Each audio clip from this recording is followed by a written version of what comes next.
Olá, tudo bem? Estamos de volta e hoje para o nosso último encontro. Está animado como eu estou?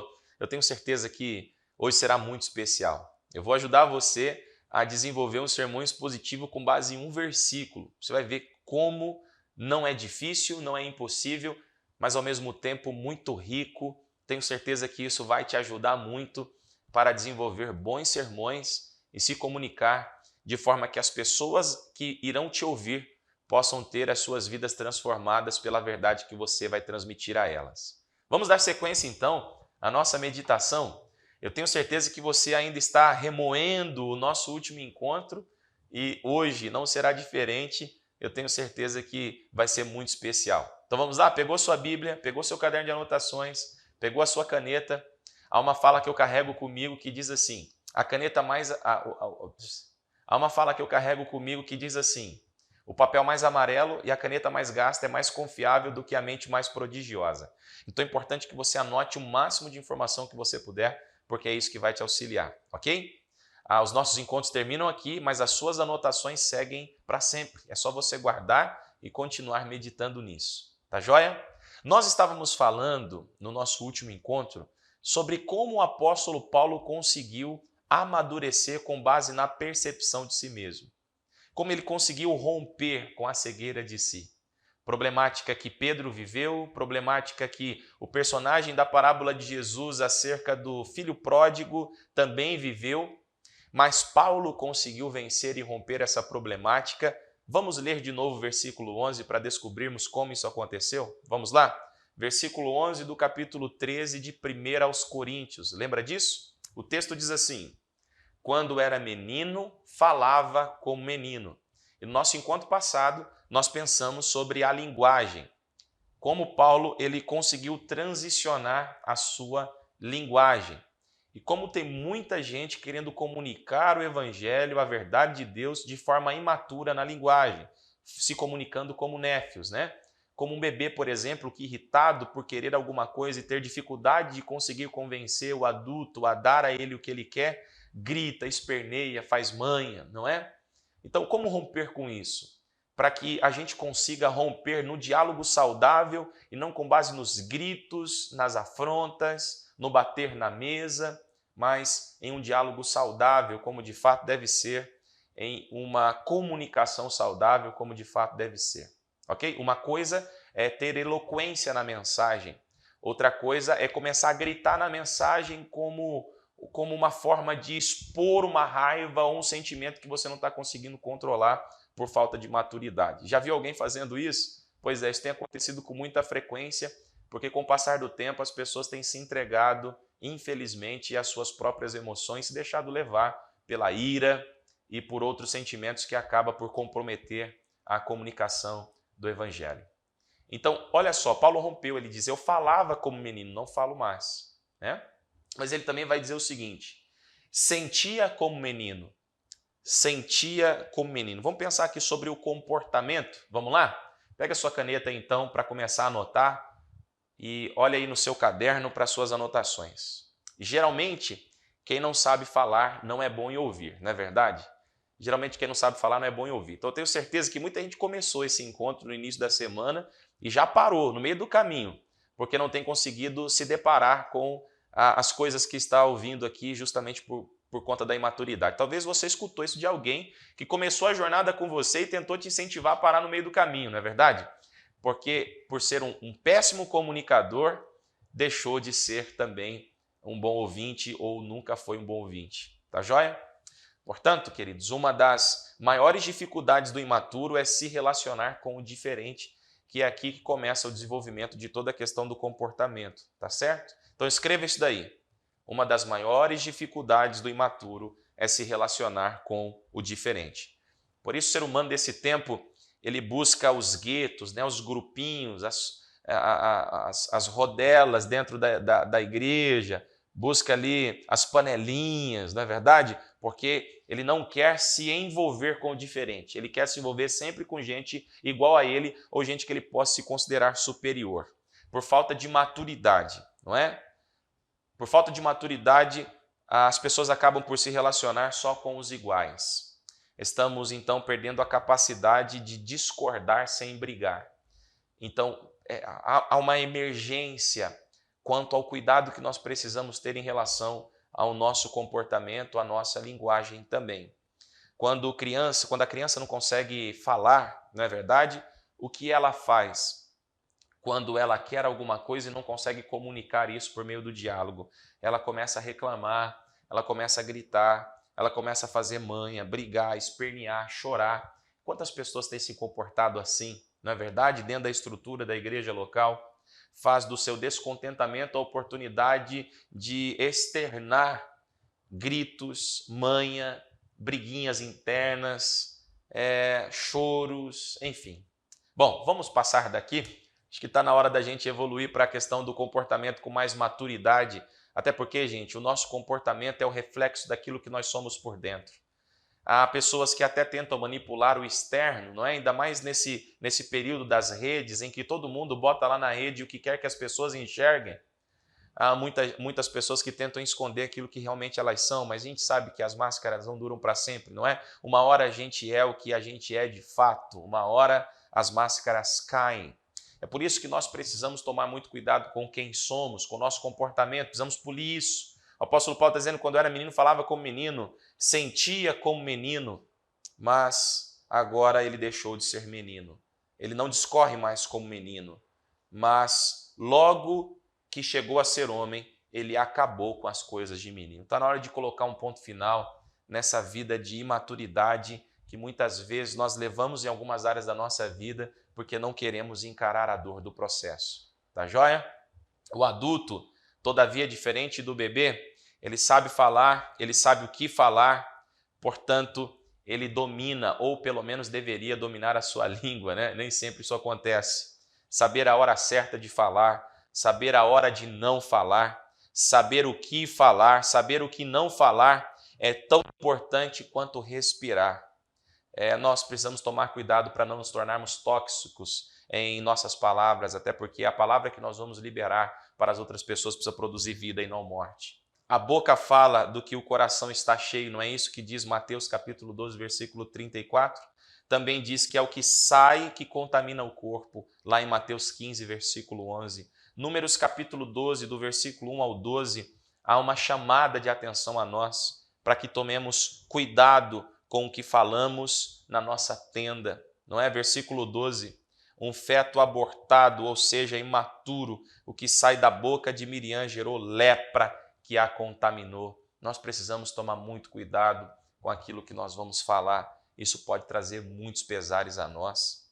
Provérbios capítulo 6, versículo 16 ao versículo 19, diz que a sétima a sua alma abomina. Lá vai dar uma listinha sobre o que Deus odeia, mas a sétima coisa a alma abomina. E o que é?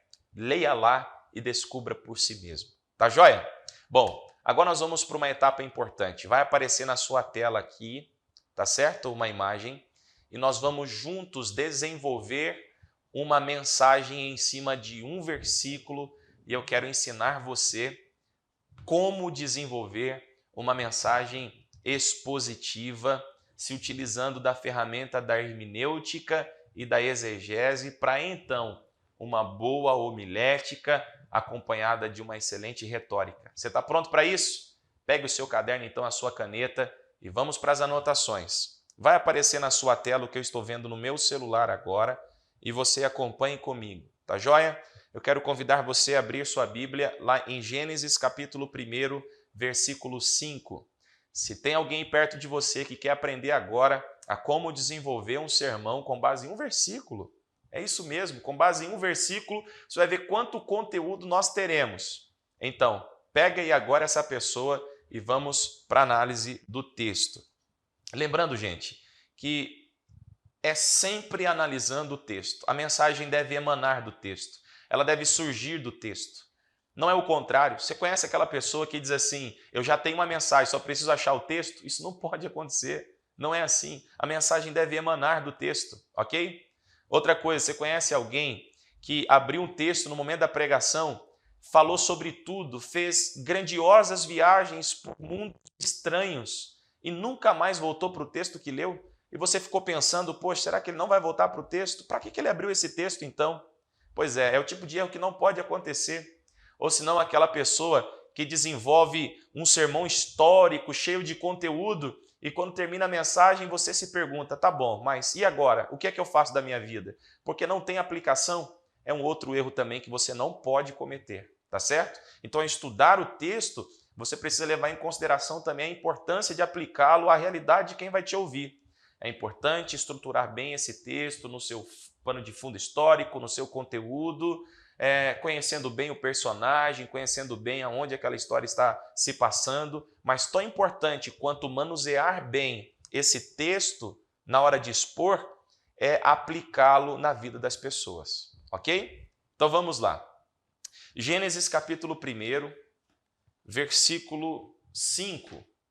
Lê comigo aí na sua Bíblia o versículo 5 do capítulo 1 de Gênesis. Vamos lá? Diz assim: E Deus chamou a luz dia, e as trevas chamou noite. Nós vamos pegar a partir desse ponto aí, ó. E foi a tarde e a manhã do primeiro dia. Então, do versículo 5, só vamos pegar a parte final em função do tempo que temos aqui e vamos analisá-lo, tá certo? Aparecendo aí na sua tela agora, então, houve tarde e manhã, o primeiro dia.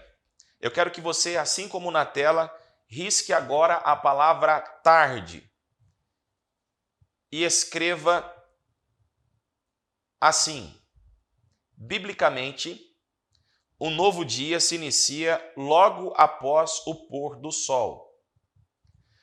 Então, quanto culturalmente para nós o novo dia começa à meia-noite, ou então quando o sol nasce, biblicamente o novo dia começa quando o sol se põe.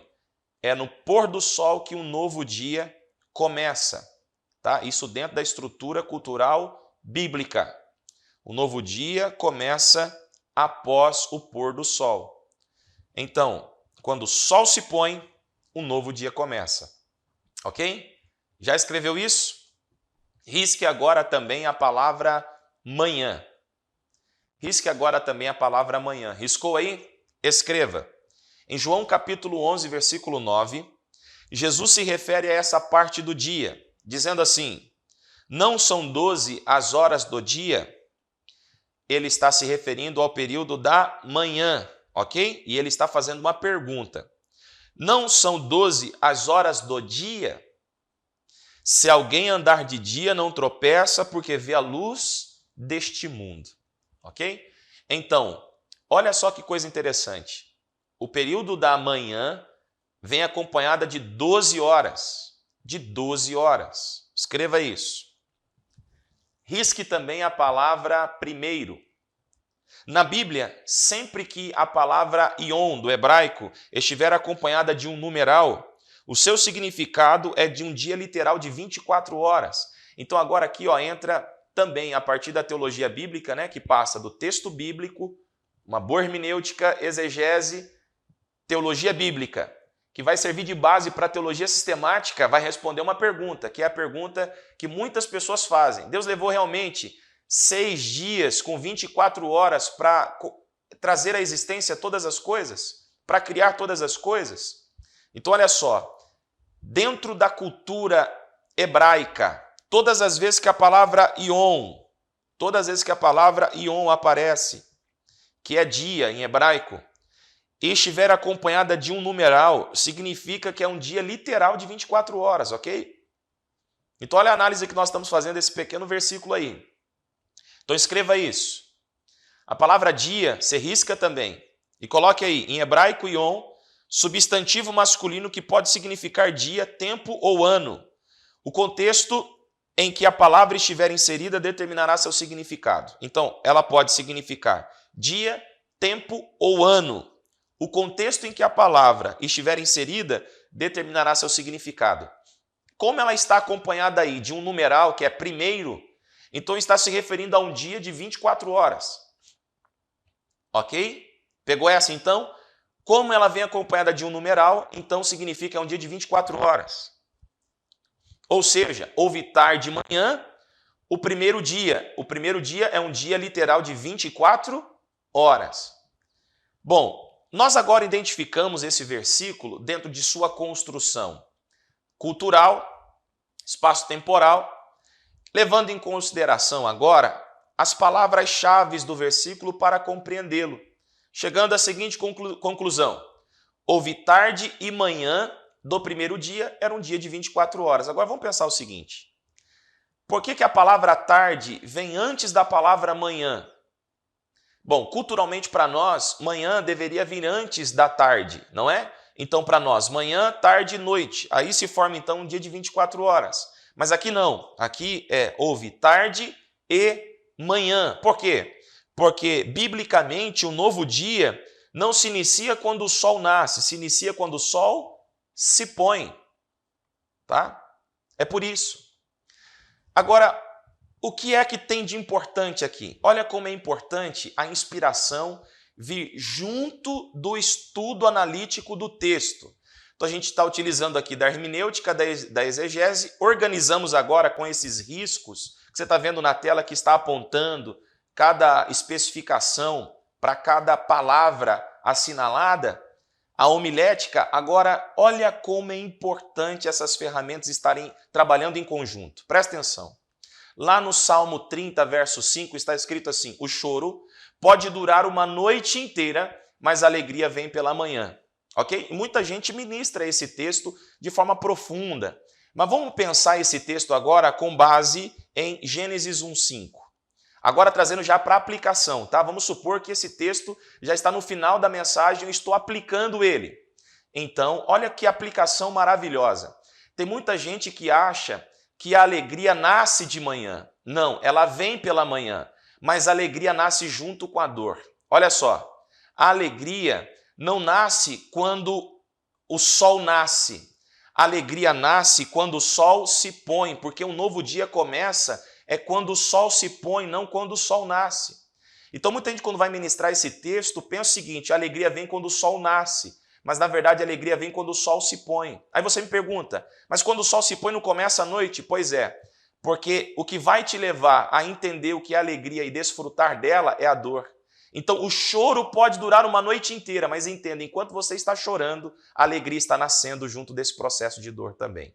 Então você está chorando agora por uma situação que você acha que nunca vai mudar, mas sem que você perceba, está gerando o momento da sua alegria. Enquanto você chora, você está gerando o momento da sua alegria. É como uma mulher grávida, chorando as dores do parto, das contrações finais. O filho vai nascer, ela está chorando, mas o nascimento está acontecendo. Então, o choro pode durar uma noite inteira, mas a alegria vem pela manhã. Ela vem pela manhã, mas ela começou a ser gerada quando o sol se pôs. Entendeu isso? Olha outra coisa interessante também. A Bíblia diz que todos os dias, no entardecer do dia, então quando o sol ia se pondo, Deus descia no jardim para falar com Adão. Adão prestava contas a Deus e Deus tinha um momento com Adão. Mas em um desses dias, no capítulo 3, Deus desce no entardecer do dia e Adão está escondido com a sua mulher porque pecou. Por que Deus especificamente aparecia nesse horário do dia? Porque ele aparecia exatamente no momento em que um dia ia terminando e um novo dia ia iniciando. Ele chegava exatamente no final e no começo, na transição do dia. Bom, é nessa fase de transição do dia que ele chega e encontra Adão e Eva em pecado. Sabe o que é lindo aqui? É que como é a transição do dia, Deus vai dar a Adão e a Eva a oportunidade de começar de novo. Então, mesmo que eles estejam escondidos, Deus cumpre a sua parte nessa história maravilhosa. Ele continua descendo no entardecer do dia da minha vida e da sua vida, como desceu no entardecer do dia da vida de Adão e Eva, para nos dar a oportunidade de viver um novo começo. Um novo começo pode começar para você agora, inclusive, e também pode começar para alguém que vai te ouvir ministrando essa mensagem, de que o que aparentemente o pecado veio para destruir, Deus agora aparece no jardim, no entardecer, quando o sol se põe, quando o novo dia vai começar, para dar ao homem a oportunidade de começar de novo, porque o nosso Deus é Deus de recomeços. Viu como apliquei esse texto? Viu como ele é aplicado? Para ele ser aplicado assim, nós precisamos de inspiração também. É por isso que é importante você ter tanto as ferramentas quanto a vida de oração, para que você consiga aplicar uma mensagem na vida das pessoas que de fato, de verdade, irá mudar a vida delas para sempre. Bom, nosso encontro termina por aqui. Eu espero que essa semana tenha sido bênção para a sua vida e para o seu desenvolvimento pessoal. Eu tenho certeza que alguns de vocês entrou aqui nesse processo pensando que em encontrar apenas ferramentas para o desenvolvimento de um sermão e perceberam que, na verdade, a proposta do Evangelho é começar transformando a mim, para então, a partir de mim, transformar a vida das pessoas que estão à minha volta. Eu espero ter conseguido contribuir com isso, para que a sua vida seja transformada à luz da verdade que você se propôs a estudar e essa verdade transforme você e, através de você, a vida de quem precisa.